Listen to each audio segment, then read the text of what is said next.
Very nice, generous introduction. Thank you. We're actually going to start off with a little clip here, and then I pay attention to the platform that the grandpa is using.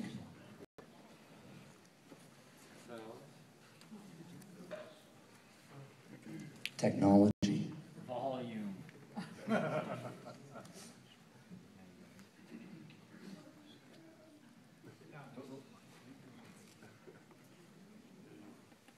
It's in German too, so you know. Jetzt neige ich mit dem neuen iPad zurecht, was wir dir zum Geburtstag geschenkt haben. Gut. Mit den ganzen Apps kommst du klar? Was denn für Apps? Geh mal bitte einen Schritt zur Seite.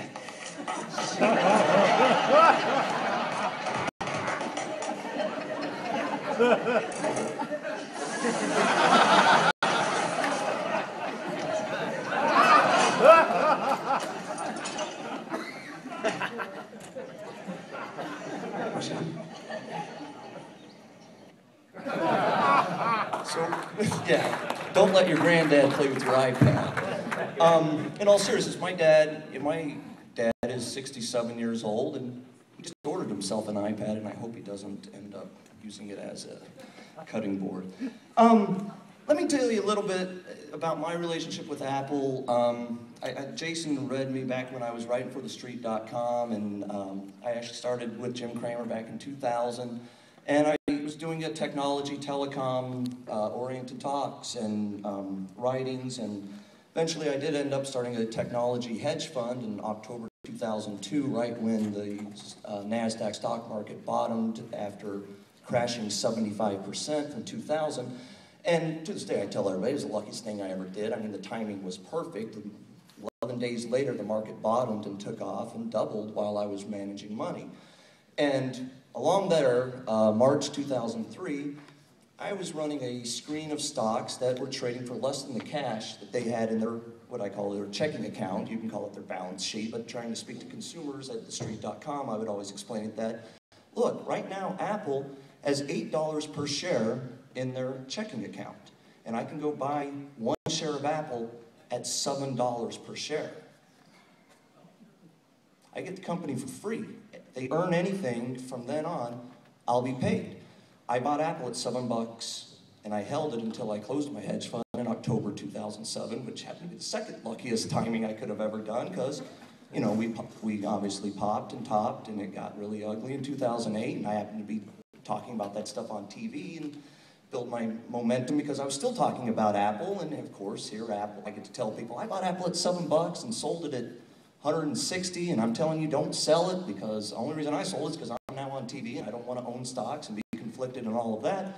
But guess what? I'm here today to tell you, I still wouldn't sell Apple. I bought it back. I am now managing my own money and trading. I don't do TV anymore, and I'm able to trade stocks. And check out tradingwithcody.com. That's where I write about all of my trades, and I do analyze Apple repeatedly, and it's been my biggest position since I started trading again last March. And the point of the story isn't that, A, I was so smart. Part of it was luck, you know. I mean, that is, if I hadn't been managing money in October or March 2003, I wouldn't have had the chance to buy that stock at $7. Jim Cramer hadn't published some of my articles. Jason wouldn't have had the chance to read me, and I wouldn't be here today talking about all of this. So the point being, I've grown with Apple. Steve Jobs and Steve Wozniak, I'll talk a little bit about my problems with Steve Jobs, but for the most part, I mean, I revere and idolize and love the company and these guys that you're talking today. I can't believe that Steve Wozniak opened for me. All right, maybe not. I was really intimidated after seeing him talk. I mean, my goodness, his brain was just running like I couldn't believe. And I didn't build any circle stuff like that in my head before I built it on a board. That was an awesome talk, I will tell you. I've never seen anybody really blow my socks off quite like that. What I want to talk to you about today, though, is how Apple does get to $1,000. It's $1 trillion market cap that I'm talking about. This isn't something new. I'm not sitting here today. It's actually not nearly as shocking to say it today. Now it's at $600. I think when Jason and I first started broaching the topic, it was probably around 300, and it sure was sort of cool to say, hey, it's going to triple in the next 3 years, and it was a little more outrageous. $1,000 still sounds a little bit outrageous. $1 trillion market cap has never happened. There's never been $1 trillion market cap in the United States, for sure. China, you can it's all fraudulent over there anyway, but here in the United States, Cisco hit 500 billion and that was the top. Exxon, I'm sure you guys have heard, hit 500 billion, that was the top, and that was the big alarm, right? When Apple hit 500 bucks a share, a $500 billion market cap, how can it possibly keep going up? And that's what I'm here to talk to you about today, and that's actually tied back into the clip I showed earlier. The whole thing about Apple and why it's been so successful is the platform itself. And it's not the cutting board platform for your vegetables, but it is that ecosystem that we've talked about endlessly here. And that is the driver. It's the platform, it's the ecosystem. Once you create a platform that then hits critical mass, which the iPod did, which then, of course, sort of opened up the potential for what I used to call, eventually I'll have an iMini MacBook Pro in my pocket. That was the iPhone I was picturing. Obviously, I didn't know it would look just like that or anything like that, but that is what we have in our pockets today. We have an iMini MacBook Pro that does more than my mini MacBook Pro did 3 years ago. And that platform is where the growth comes. I was at Century City after I got here in LA and meeting a friend for lunch, and we toured the Microsoft store, the Sony store, and the Apple store. And we started off at Apple, because we're Apple people, and the store's packed, first of all, and then there's so many products that Apple is selling that are not Apple products, that are built upon the platform, whether it's the Mac platform, the iPhone platform, or the iPad platform. It's now a general Apple platform. The ecosystem doesn't need to be separated. The things you're using on your Mac, you get a text, you get an iPad, that iPhone, it becomes an overall platform, that ecosystem that we all use. And that's where the differentiation, that's once they hit that critical mass.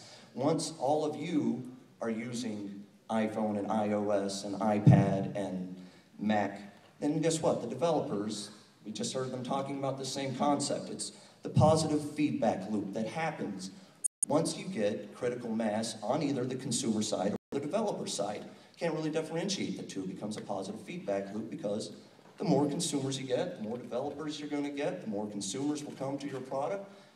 If there weren't a million apps already, the iPad would not be as successful. But the fact that you can go buy a barbecue thermometer wireless app thing that you put into your roast beef when you put it in your barbecue, and you're sitting inside reading your New York Times app on your iPad and it temperature alert.